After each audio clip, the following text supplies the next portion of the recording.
Hello everyone, আসসালামু আলাইকুম। এই ফুলদানি আর গোলাপ ফুল আমি কিভাবে বানিয়েছি তাই শেয়ার করব আজকের এই ভিডিও। চলো শুরু করি। তো ফার্স্টেই পার্পল কালারের 2 প্যাকেট ক্লে নিয়ে নিলাম। প্লেটে বের করে নিয়ে এবারে রোল করে নিচ্ছি। রোল করা হয়ে গেলে এভাবে ছোট ছোট করে কেটে নিচ্ছি। দেন এটাকে পাপড়ির শেপ দিয়ে নিচ্ছি।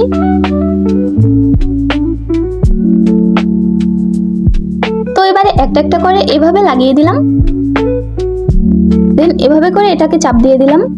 তো এবারে হলুদ কেলে গোল করে এভাবে বসিয়ে নিলাম। তো সেম ভাবে আমি আরো একটি করে নিলাম অফ ক্যামেরা।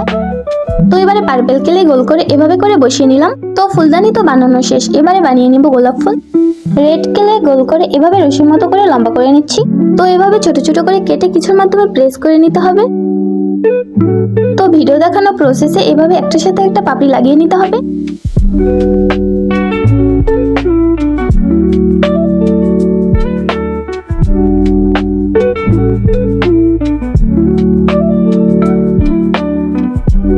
তো এভাবে করে ফুলের ডাঁট এবং পাতা বানিয়ে লাগিয়ে নিলাম।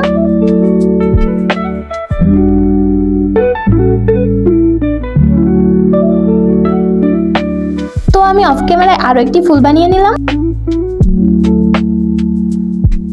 ফুল এবং ফুলদানি কমপ্লিট। এটা কেমন হয়েছে কমেন্ট করে জানিও। ভিডিওটি ভালো লেগে থাকলে লাইক করে দিও আর আমার চ্যানেল ফলো এবং সাবস্ক্রাইব করে দিও।